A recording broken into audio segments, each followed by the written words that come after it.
गोटे दिन मीनू ता झील को नहीं ड्रेस किनिया पाई बाजार को जाइथिला। बाटरे आसला बेलकू तांको बहुत डेरी हे गला। झील आमे जदि गाँ रास्ता देई घर को जीवा ताहले राती हे जीवो। चाले आमे जंगल रास्ता देई घर को जीवा। आमे जल्दी जल्दी जाई घरे पहुंची जीवा।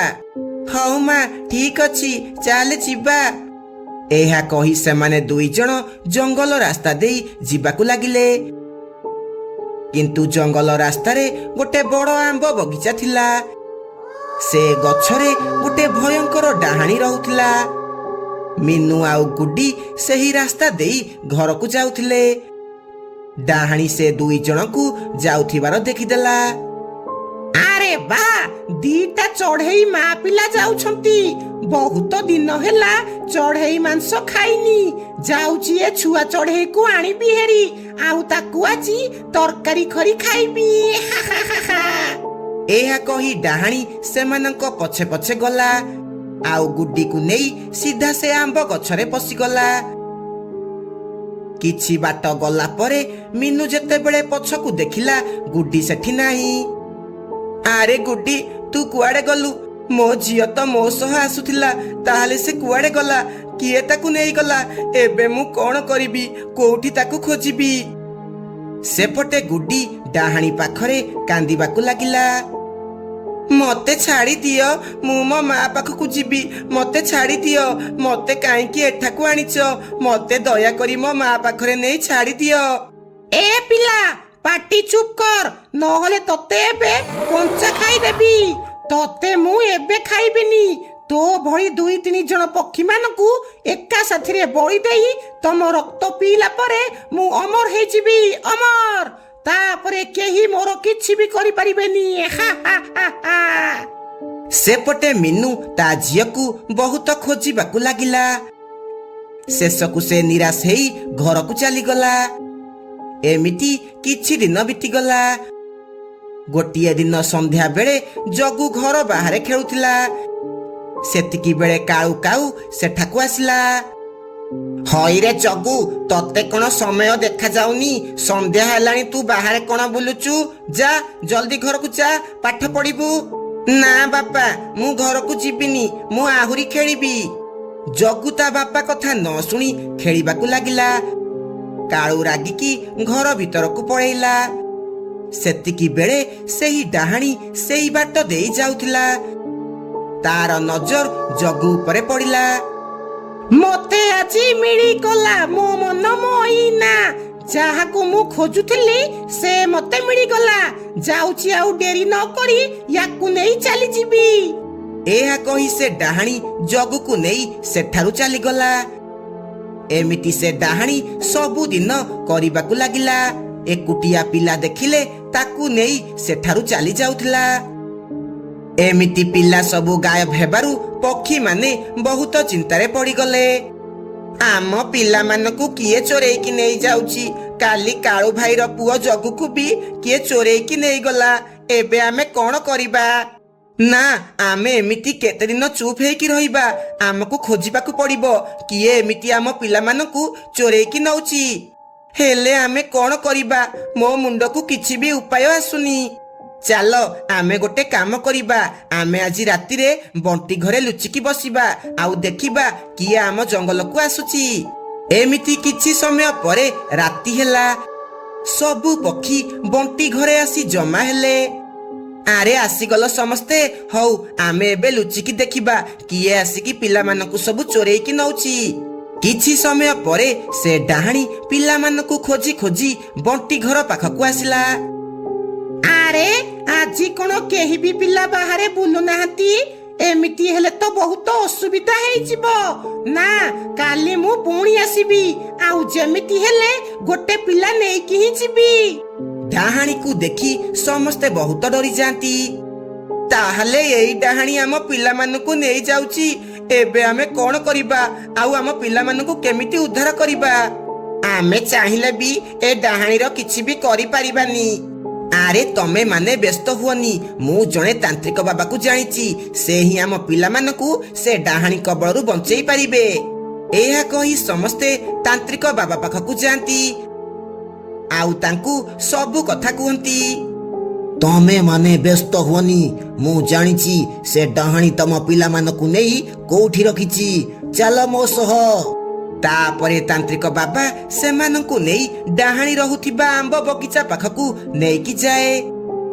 ଆଉ ସେଠି ଯାଇ ମନ୍ତ୍ର ପାଠ କରିବାକୁ ଲାଗେ। ମନ୍ତ୍ର ଶୁଣି ଡାହାଣୀ ଛଟପଟ ହେବାକୁ ଲାଗେ। ଆଉ ସେ ଗଛ ବାହାରକୁ ଆସେ। ଏ ତାନ୍ତ୍ରିକ, ମନ୍ତ୍ର ପଢିବା ବନ୍ଦ କର, ମୋ ଦେହ କଣ ହେଇଯାଉଛି। ଏ ତାନ୍ତ୍ରିକ, ମନ୍ତ୍ର ପଢିବା ବନ୍ଦ କର। କିନ୍ତୁ ତାନ୍ତ୍ରିକ ମନ୍ତ୍ର ପଢିବା ବନ୍ଦ କରେ ନାହିଁ। ତାପରେ ସେ ଯଜ୍ଞ କୁଣ୍ଡରୁ ଗୋଟେ ଅଦୃଶ୍ୟ ଶକ୍ତି ବାହାରେ। ଆଉ ଡାହାଣୀ ପଛରେ ଗୋଡେଇବାକୁ ଲାଗେ। ତାପରେ ଡାହାଣୀ ସେ ଜଙ୍ଗଲ ଛାଡି ସବୁଦିନ ପାଇଁ ଚାଲିଯାଏ। ତାପରେ ସବୁ ପକ୍ଷୀ ଖୁସି ଖୁସି ନିଜ ପିଲାମାନଙ୍କ ସହ ଘରକୁ ଫେରନ୍ତି। କାଳୁ କାଉର ଚାକିରି କଟକ ସହରରେ ହେଇଥିଲା। ତା କଲେଜର କିଛି ସାଙ୍ଗ ବି ସେଇ ଜାଗାରେ ଚାକିରି କରୁଥିଲେ। ତାକୁ କମ୍ପାନୀ ତରଫରୁ ଗୋଟେ ଘର ରହିବାକୁ ମିଳିଥିଲା। ସେ ଘର ସହର ଭିତରେ ଗୋଟିଏ ସୁନସାନ ଜାଗାରେ ଥିଲା। ସେ ସେହି ଘର ଭିତରକୁ ଯାଇ ଜିନିଷପତ୍ର ସଜାଡ଼ିଲା।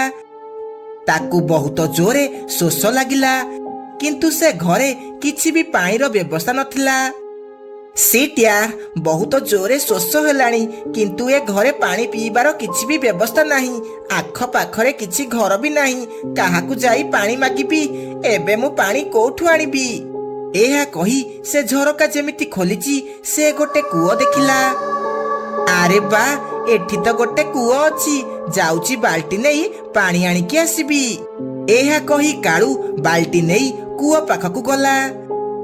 ଆଉ ରଶି ସାହାଯ୍ୟରେ ବାଲ୍ଟିକୁ କୂଅ ଭିତରକୁ ପକେଇଲା। ଆଉ ସେ ଯେମିତି ପାଣି ଉପରକୁ କାଢିଛି, ସେ ବାଲ୍ଟି ଉପରକୁ ଆସିଲା ନାହିଁ। ସେ ଯେମିତି କୂଅ ଭିତରକୁ ଅନେଇଛି, ସେ ଦେଖିଲା ତା ଭିତରେ ଗୋଟେ ଚଢେଇ ଠିଆ ହେଇଛି। ଆରେ, ମୁଁ କଣ ଭୁଲ ଦେଖିଲି ନା କଣ? କୂଅ ଭିତରେ କିଏ ଅଛି ନା କଣ? କଣ କିଏ କୂଅ ଭିତରେ ଅଛ? ଶୁଣେ, ମୁଁ ହେଉଛି ଇଚ୍ଛା ପୂରଣକାରୀ ଆତ୍ମା। ତୋର କଣ ଦରକାର ମତେ କହ, ମୁଁ ତୋର ସବୁ ଇଚ୍ଛା ପୂରଣ କରିଦେବି। ଆରେ, ଇଏ କେମିତିକା କୂଅ? ୟା ଭିତରେ ଭୂତ ବି ରହୁଛି, ଆଉ ଇଏ ମୋର ସବୁ ଇଚ୍ଛା ପୂରଣ କରିବ ବୋଲି କହୁଛି। ଶୁଣ, ମତେ ପାଣି ସହ ଗୋଟେ ସୁନାର ମୁଦି ଦରକାର। ଏହା କହି ସେ ଯେମିତି ବାଲ୍ଟି ଭିଡ଼ିଛି, ବାଲ୍ଟି ଉପରକୁ ଆସିଲା। ସେ ଦେଖିଲା ସେ ବାଲ୍ଟି ଭିତରେ ପାଣି ସହ ଗୋଟେ ଜିନିଷ ଚମକୁଛି। ସେ ତାକୁ ହାତରେ କାଢିକି ଦେଖିଲା, ସେଇଟା ଗୋଟେ ସୁନା ମୁଦି। ଆରେ ବାପରେ, ଏଇଟା ତ ଗୋଟେ ସତରେ ସୁନା ମୁଦି।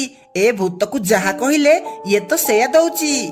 ଏହା କହି କାଳୁ ପାଣି ଆଉ ସୁନା ମୁଦି ନେଇ ଘରକୁ ଗଲା। ତା ପରଦିନ ସକାଳୁ ଉଠି ସେ ଯେମିତି ଝରକା ଖୋଲିଛି, ସେ ଦେଖିଲା ସେ କୂଅ ଆଉ ସେଠାରେ ନାହିଁ। ଆରେ, ଇଏ କଣ? କାଲି ରାତିରେ ପା ଏଠି ଗୋଟେ କୂଅ ଥିଲା। ତାହେଲେ ସେ କୂଅ କୁଆଡେ ଗଲା? ମୁଁ ଆଉ ସ୍ୱପ୍ନ ଦେଖିଲି ନା କଣ? ଏହା କହି ସେ ଅଫିସ ଚାଲିଗଲା। ସେ ରାତିରେ ଯେତେବେଳେ ଘରକୁ ଆସିଲା, ସେ ଦେଖିଲା ସେ କୂଅ ସେଇ ଜାଗାରେ ଅଛି। ଆରେ, ଏଇଟା ବୋଧେ ମାୟାବୀ କୂଅ, ସେଥିପାଇଁ ଦିନରେ ଦେଖାଯାଉନି, ରାତି ହେଲେ ଦେଖାଯାଉଛି। ସେ ଯାହା ବି ହଉ, ମୋର ତ ଫାଇଦା ହେଉଛି। ଯାଉଛି ଏ କୂଅକୁ କିଛି ପଇସା ମାଗିବି। ଏହା କହି କାଳୁ କାଉ କୂଅ ଭିତରକୁ ବାଲ୍ଟି ପକେଇଲା। ଏ ଭୂତିଆ କୂଅ, ମତେ କମ ସେ କମ 2 ଲକ୍ଷ ଟଙ୍କା ଦରକାର। ଏହା କହି ସେ ବାଲ୍ଟି ଉପରକୁ ଆଣିଲା।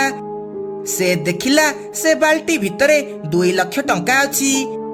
ଏହା ଦେଖି ସେ ବହୁତ ଖୁସି ହେଲା।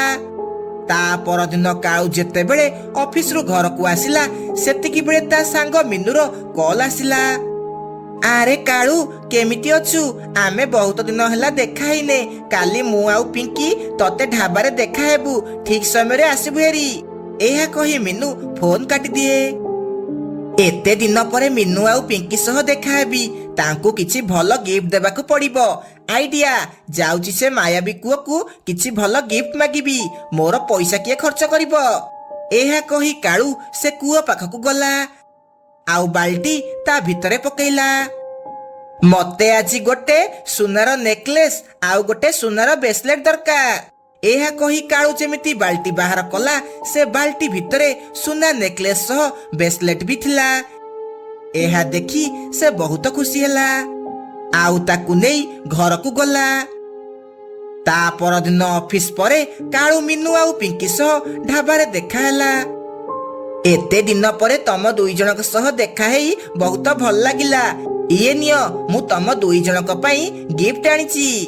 ଏହା କହି କାଳୁ ନେକଲେସ୍ ଆଉ ବ୍ରେସଲେଟ୍ କାଢିକି ସେ ଦୁଇ ଜଣଙ୍କୁ ଦେଇଦେଲା। ତାପରେ ସେମାନେ ନିଜ ନିଜ ଘରକୁ ଚାଲିଗଲେ। ରାତିରେ ପିଙ୍କି ସେ ନେକଲେସ୍ ଲଗେଇକି ଆଇନାରେ ନିଜ ମୁହଁ ଦେଖୁଥିଲା। ସେତିକି ବେଳେ ତା ପଛପଟେ ସେ ଡାହାଣୀ ଆସି ଠିଆ ହେଇଗଲା। ସେ ଡାହାଣୀ ପିଙ୍କିର ତଣ୍ଟିକୁ ଧରି ଚିପିଦେଲା, ଆଉ ତାକୁ ସେ ଆଇନା ଉପରକୁ ଫୋପାଡ଼ି ଦେଲା। ଆଇନାରେ ମାଡ଼ ହେଇ ପିଙ୍କିର ଜୀବନ ସେଇଠି ଚାଲିଗଲା। ମିନୁ ଯେତେବେଳେ ଏ କଥା ଜାଣିଲା, ସେ କାଳୁକୁ କଲ୍ କରି ସବୁ କଥା କହିଲା। ସେତିକି ବେଳେ କାଳୁର ଜୋରେ ଚିତ୍କାର ଶବ୍ଦ ଆସିଲା। ମିନୁ ସିଧା କାଳୁ ଘରକୁ ଗଲା। ସେ ଦେଖିଲା କାଳୁ ଗୋଡରେ ଗୋଟେ ବଡ ଶିଙ୍ଖୁଳି ଲାଗିଛି, ଆଉ ସେ ସେଠାରୁ ଜମାରୁ ହଲି ପାରୁନି। ମତେ ଇଏ ସବୁ ବହୁତ ଅଦ୍ଭୁତ ଲାଗୁଛି।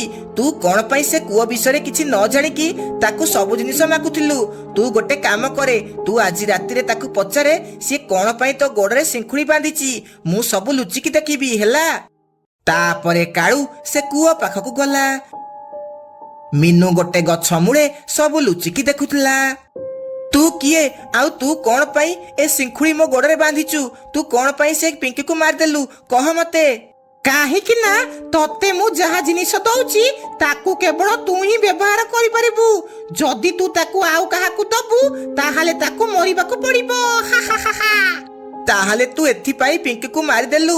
ମୋର କିଛି ବି ଦରକାର ନାହିଁ। ତୁ ମତେ ଯାହା ବି ଦେଇଛୁ ସବୁ ନେଇଯା, ମୋର କିଛି ବି ଦରକାର ନାହିଁ। ଏବେ ତୁ ଯାହା କହିଲେ ବି ମୁଁ ତୋର କିଛି ବି କଥା ଶୁଣିବିନି। ଏବେ ତୋର ମରିବା ନିଶ୍ଚିତ। ଏହା କହି ସେ ଡାହାଣୀ କାଳୁକୁ କୂଅ ଭିତରକୁ ଭିଡ଼ିବାକୁ ଲାଗିଲା। ସେତିକି ବେଳେ ମିନୁ ସେ ଡାହାଣୀ ଦେଇଥିବା ସବୁ ଜିନିଷ ଆଣି ସେ କୂଅ ଭିତରେ ପକେଇଦେଲା। ସେ ଯେମିତି ଜିନିଷ ସବୁ କୂଅ ଭିତରେ ପକେଇଛି, ସେ ଡାହାଣୀ ଦେହ ଜୋରେ ଜୋରେ ଜଳିବାକୁ ଲାଗିଲା। ଇଏ ତୁ କଣ କଲୁ? ତୁ ମତେ ମାରିଦେଲୁ। ତତେ ମୁଁ ଛାଡ଼ିବିନି। ମୁଁ ପୁଣି ଥରେ ଆସିବି ଆଉ ତତେ ମାରିଦେବି। ଏମିତି ସେ ଡାହାଣୀ ଜଳି ପୋଡ଼ି ପାଉଁଶ ହେଇଗଲା।